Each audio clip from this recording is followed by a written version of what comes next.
नमस्कार दोस्तों, मैं विनय कुमार यादव आप सभी लोगों का बुद्धा एकेडमी 2023 के इस ऑनलाइन प्लेटफॉर्म पर हार्दिक स्वागत अभिनंदन करता हूं। जैसा कि आप सभी लोग थंबनेल पर देख ही लिए होंगे कि आज मैं इंग्लिश यूटी 2024 का सिलेबस बताने के लिए यहां पर आया हूं और जो सिलेबस है मैं आप लोगों को आज बताऊंगा कि वास्तव में इंग्लिश का सिलेबस क्या होने वाला है सीयूटी 2024 के लिए।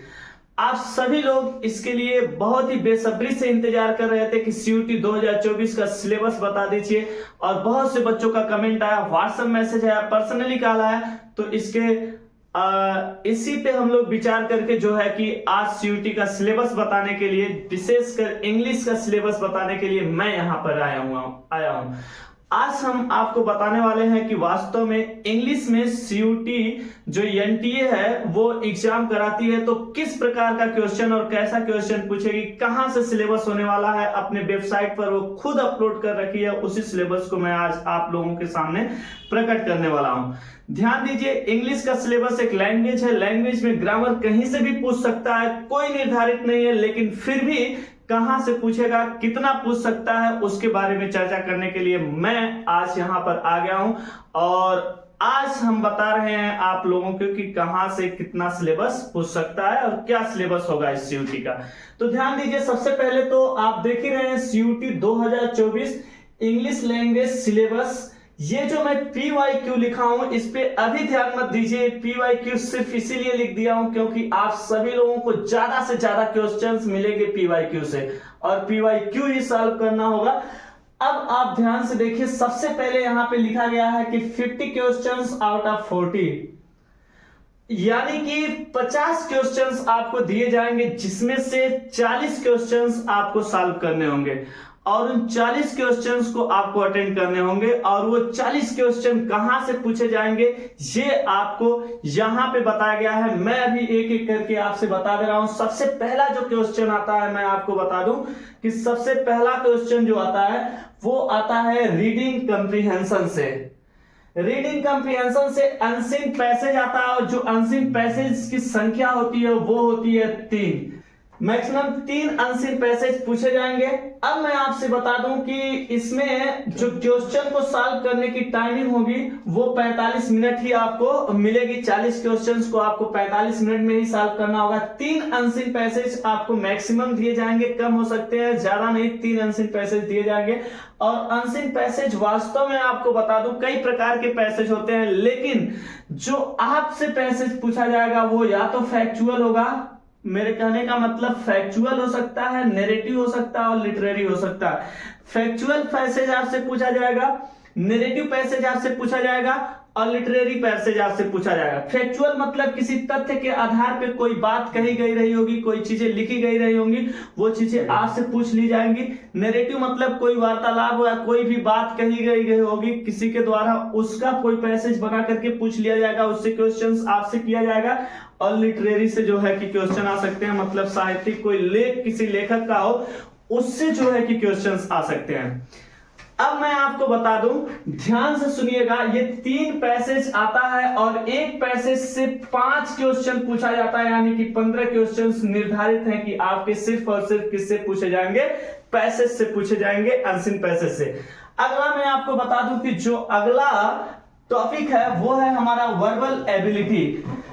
वर्बल एबिलिटी के अंतर्गत जो हमारा आता है एनालॉजी आता है, वन वर्ड डिफरेंट और वन वर्ड सब्स्टिट्यूशन यहां से पूछे जाते हैं। ध्यान दीजिएगा आप सभी लोग कि एनालॉजी क्या होता है, थोड़ा ये समझने की कोशिश करते हैं कि सर एनालॉजी क्या होता है। तो मैं आपको बता दूं, एनालॉजी मतलब एक से रिलेट करता हुआ कोई शब्द एक दूसरे से।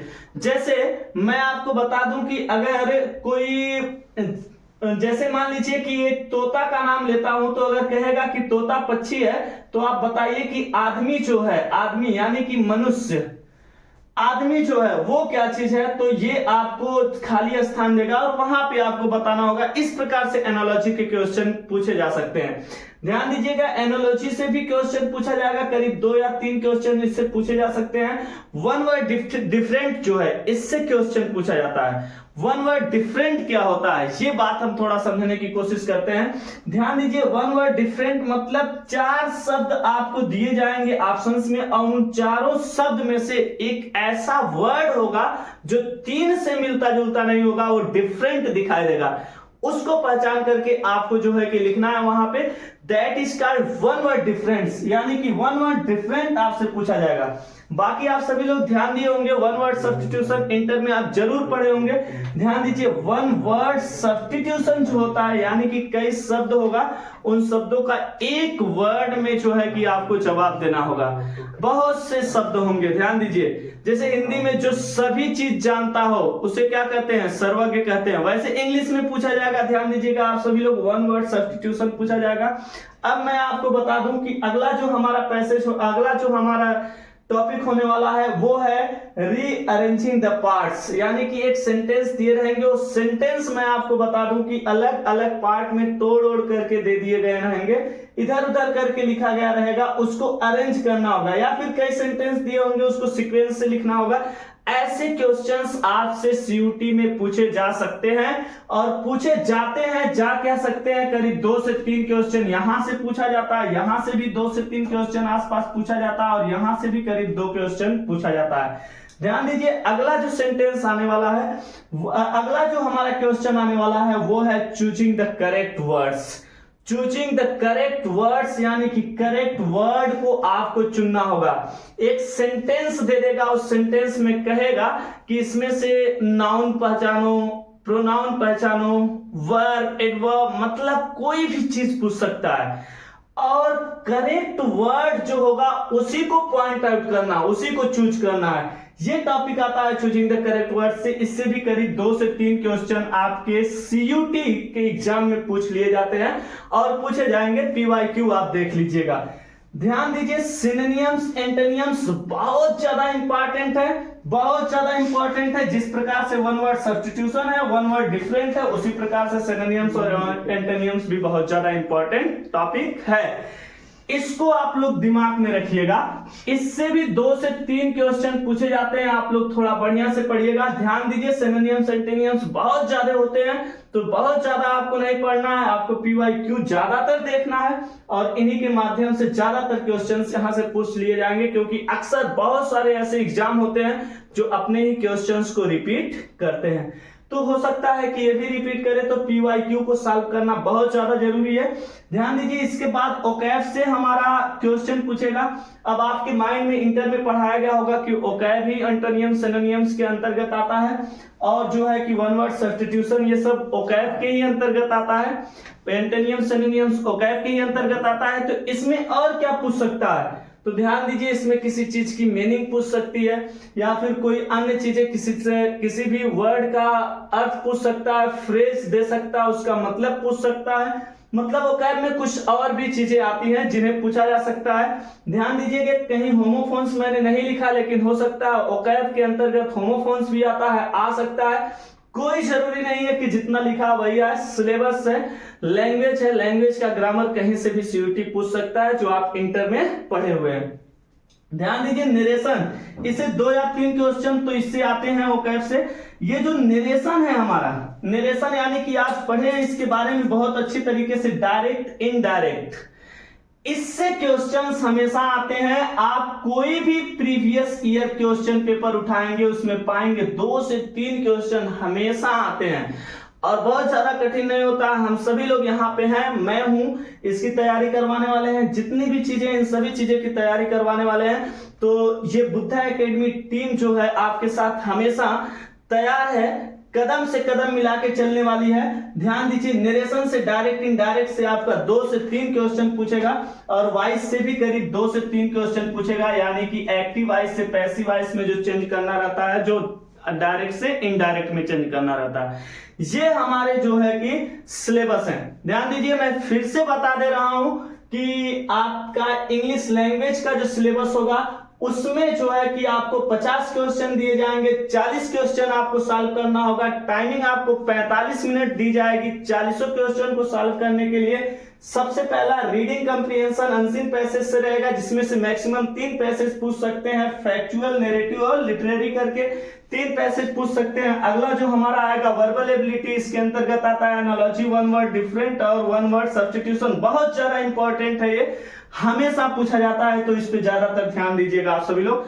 अगला फिर मैंने बताया आपको रीअरेंजिंग द पार्ट से 2 या 3 क्वेश्चन पूछ लेंगे, चूजिंग द करेक्ट वर्ड से 2 या 3 क्वेश्चन पूछेगा, सिनोनियम एंटोनियम से 2-3 क्वेश्चन पूछेगा, वोकैबुलरी से निश्चित नहीं है कि कितना क्वेश्चन कहां से, कभी कभार पूछता भी नहीं है, कभी कभार किसी से ज्यादा पूछ लेता है, किसी से नहीं पूछता है। तो ध्यान दीजिए, समय सबको बराबर देना है। ऐसा नहीं कि हम इसको पढ़ेंगे चलो यार इसको छोड़ देते हैं, नहीं होने वाला है। कंपटीशन बहुत ज्यादा है, तो तैयारी मन से करनी पड़ेगी।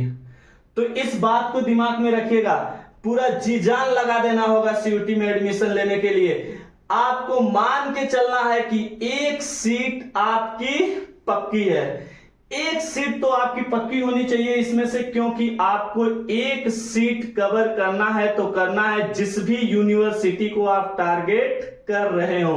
कहते हैं तो जिस गति से चला है तो उस गति को पाएगा, तो वास्तव में उसी गति से चलना है तो ही उस गति को पाएंगे। अगर कहते हैं तो फूल सूंघता रहा तो किस गति समाएगा, तो फूल अगर सूंघोगे और आराम से सोचोगे यार बहुत समय है हम तैयारी कर लेंगे, तो फिर तैयारी हो चुकी, ये जान लो उठ जाओ। कहते नहीं है कि कंपटीशन बहुत हैवी है। एक बच्चा वहीं पढ़ रहा होगा जिस वक्त तुम सो रहे हो या हम सो रहे हो, वहीं दूसरा बच्चा पढ़ रहा है, और दोनों को उसी कंपटीशन में बैठना है। जिस समय वो आपसे मिलेगा तो कहा जाता है राउंड के निकल जाएगा, वास्तव में निकल जाएगा और आपकी सीट पे कब्जा कर लेगा। तो आप लग जाइए अपनी एक सीट के लिए, तो अपनी गति को बढ़ा लीजिए और इन सभी चीजों पे ध्यान दीजिए। और यही हमारा सिलेबस है, हम आपके साथ हमेशा हैं, हमें भी आपकी सपोर्ट है, हमें भी आपकी सपोर्ट है, और हम आपका तो हमेशा सपोर्ट कर रहे हैं। बुद्धा एकेडमी 2023 की जो टीम है वो हर पल हर वक्त आपके साथ है। डेली आपके YouTube पे अब नोटिफिकेशन जाएगा। आप सभी लोग YouTube चैनल को अगर सब्सक्राइब नहीं किए हैं तो सब्सक्राइब कर लीजिएगा, बेल आइकन को दबाना पक्का मत भूलिएगा, क्योंकि एक एक अपडेट इसी के जरिए जाएगी। हमारा खुद का व्हाट्सएप ग्रुप भी है, आप सभी लोगों को व्हाट्सएप ग्रुप का नंबर स्क्रीन पे चलता हुआ दे दिया जाएगा, आप लोग उसको ज्वाइन करिएगा। और जो भी आपको दिक्कतें आएंगी उसमें जो है कि आप मैसेज कर सकते हैं और जो है कि पूछ सकते हैं, हमसे डायरेक्ट कॉल करके पूछ सकते हैं, और कोई भी प्रॉब्लम हो तो वीडियो के माध्यम से कमेंट करके पूछ सकते हैं। और कमेंट करना मत भूलिएगा, क्योंकि आपके फीडबैक ही हमें आगे बढ़ने की प्रेरणा देती हैं। तो आज के लिए हम इतना ही कहना चाहेंगे, आगे हम आपको इन सभी सिलेबस को पढ़ाने वाले हैं, तो आप हमारे साथ हमेशा बने रहिए। तब तक के लिए जय हिंद, धन्यवाद, बहुत बहुत आभार आप सभी लोगों का।